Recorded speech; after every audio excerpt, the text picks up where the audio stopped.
Day 3. Again, we have stopped. There's a light pole. Nope. Power line over there. Power line. It's pulsing. And we have not made it more than probably 300 yards since our last one. It's been about 15 minutes since then.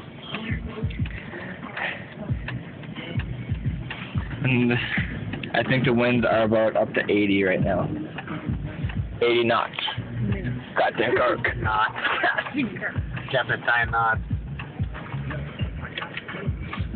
So this is a sample. We're not even moving right now, so here you go.